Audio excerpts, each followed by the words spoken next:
In the previous video, you had a glimpse of the initial process in crafting the National Social Enterprise Development Roadmap. The research objectives, approach, and methods utilized by the team for the preliminary research were explained. For this video, we will share with you a summary of the relevant insights that the team has found throughout the research process. This should give enough contextualization on why the research team and thereafter the subsector authorities found the salient points of the resulting roadmap to be relevant to the effective development of social enterprises in the country.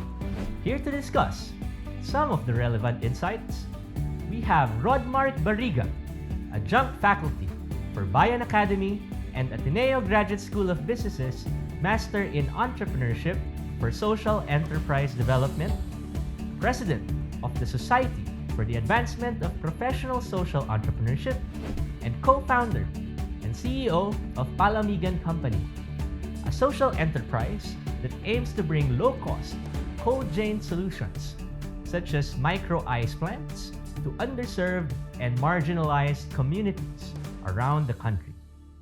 Thank you, Carlo. In general, there is a high perception of entrepreneurship among Filipinos. However, the kind of entrepreneurship generally known are low value-added forms such as simple trading activities. There is also a common perception of enterprises as commercial entities with the aim of turning in a profit for the entrepreneur. Regarding social enterprises, the research team found out that there is a glaring mixed understanding of what they are across different groups, whether they be from the general public, practicing social entrepreneurs, and even social enterprise interveners. Some insights include social enterprises are just enterprises with corporate social responsibility and therefore not profitable or should not earn profits, or that a social enterprise is a micro-enterprise because once it transitions to a small enterprise, it ceases to become a social enterprise. Despite these assumptions, there are those who understand what social enterprises ought to be, which yields positive outcomes. For practicing social entrepreneurs, it will help them understand the need to sustain their business models so they can sustainably and effectively deliver their socio-environmental mission. For the interveners, it enables them to strategically design, develop, and deliver programs that can effectively scale up or grow the social enterprise sector. However, based on the team's research, having a solid understanding of what social enterprises are is less common, which in terms becomes a problem for the collective growth of the sector. Despite those mixed perceptions across all subsectors, everyone seems to know the potential development outcomes that social enterprises can deliver. But with all those differing perspectives, the question now is, how must the development programs across all subsectors be approached such that all efforts and resources are effectively and efficiently channeled towards the same end that all are after? From a political standpoint, particularly in the context of having an overarching policy for social enterprise development, there are also differing views. One view is that the policies governing the development of social enterprises are sufficient and that the problem is really in the implementation. Another is that there are many policies, albeit not specifically named social enterprise policies, that already benefit social enterprises. There is also a perception that while there are many policies benefiting social enterprises, these do not specifically address the peculiar needs of the sector. To push the development of social enterprises, one critical factor to consider is the global agenda for the Sustainable Development Goals.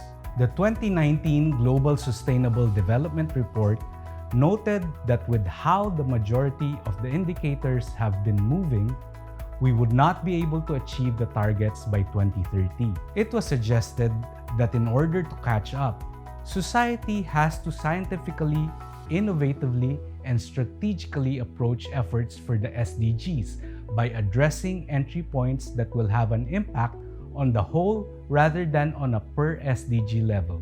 Due to the COVID pandemic, it was declared in the 2021 SDG report that it has taken back decades worth of development initiatives in some indicators.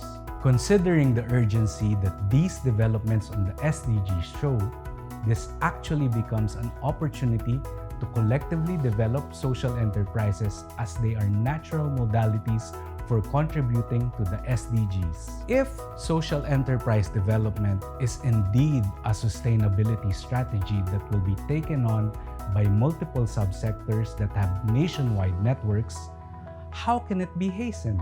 Although the pandemic took a toll on almost all facets of society, megatrends show that it actually fast-tracked digital transformation by half a decade.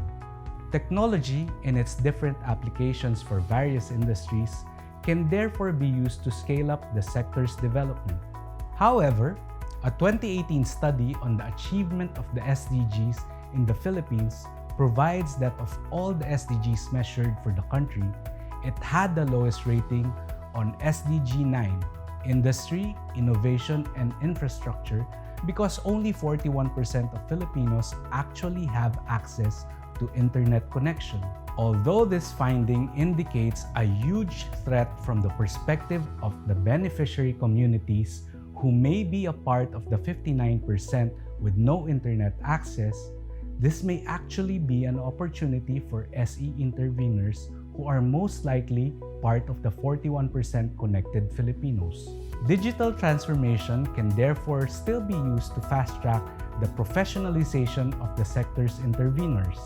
To provide a summary of the relevant insights, we have here Ramon Hoxon, who would be enumerating the opportunities, threats, strengths, and weaknesses uncovered during the entire research process. Like me, Ramon is an adjunct faculty for Bayan Academy and the Ateneo Graduate School of Business, Master in Entrepreneurship for Social Enterprise Development. He is also the chairperson for World of Outbound Corporation, an enterprise engaged in various education, training, and lifestyle activities advocating sustainable living and promoting experiential learning both in and out of the classroom. Thank you, Rodmar. The research team had come up with a summary of the relevant threats and opportunities from the external environment assessment and the relevant strengths and weaknesses from the internal environment assessment. All these were abstracted for the purpose of formulating strategic options to be considered for the roadmap. Relative to the entire social enterprise sector in general, the team has identified the following opportunities. Social enterprises as natural and true manifestation of the Filipino bayanihan spirit, which is highly relatable to the general Filipino public. All social enterprise subsectors agree with the direction towards social enterprise development. Prevalence of existing laws, policies, programs which can benefit social enterprises even without a social enterprise law. Social enterprises are natural avenues to realize the SDG aspirations of both social enterprise subsectors and markets relating to the potential of social enterprises to contribute heavily to the gross domestic product. Digital transformation presents modalities that can increase the reach of social enterprise development initiatives. Sectoral authorities willing to spearhead the social enterprise development agenda for their subsectors. General interest of the youth to go into careers with a social mission. On the other hand, the following are the identified threats. Lack of appreciation of the overarching principles governing social enterprises across different sectors. No accreditation body to recognize genuine social enterprises. Beneficiaries of social enterprises may be excluded from the opportunity presented by digital transformation. Not enough quality education programs, intellectual capital, enable educators. Fragmented efforts leading to disjointed networks within social enterprise subsectors. General perception of society that social enterprises do not present a viable career track.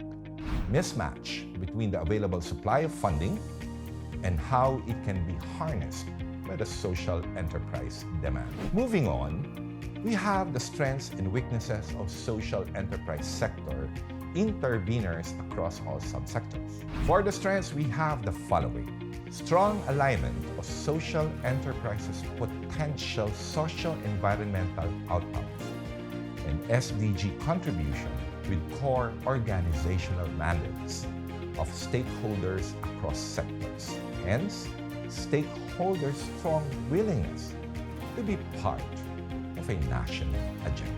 Availability of a wide array of programs that can add value to the social enterprise development agenda, like entrepreneurship and enterprise management towards profitability per se, community organizing, subsector-specific upskilling programs, among others. Sectoral authorities have networks with a nationwide reach within their subsectors.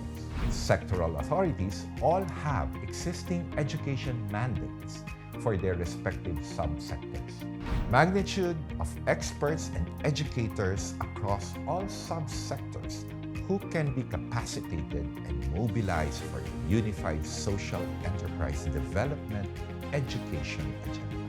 Higher education institutions have directives for research and intellectual capital development that can be used for monitoring and evaluation purposes and subsector-specific educational content development. Abundance of funding resources that can be tapped to sustain a common social enterprise development agenda across all subsectors. And lastly, for the weaknesses, we have the following: no established system for monitoring and evaluating socio-environmental impact of social enterprises across all subsectors. Not enough intellectual capital development efforts to push the social enterprise education agenda. Interveners with no clear appreciation and application experience of the overarching principles governing social enterprise across different subsectors. Inherent bureaucracy of sectoral authorities limits flexibility, agility, and reach. Personality-based leadership limits institutionalization of good programs and progression of leaders who can expand reach. Focus on international organization performance rather than sector-wide performance limits the multiplier effect of leveraging with an ecosystem of like-minded actors. Sustainable and transformative mechanisms generally not integrated in the design for interventions, hence limiting the continuity of outcomes. I'd like to turn you over to Carlo to give us an overview of what to expect in the next video.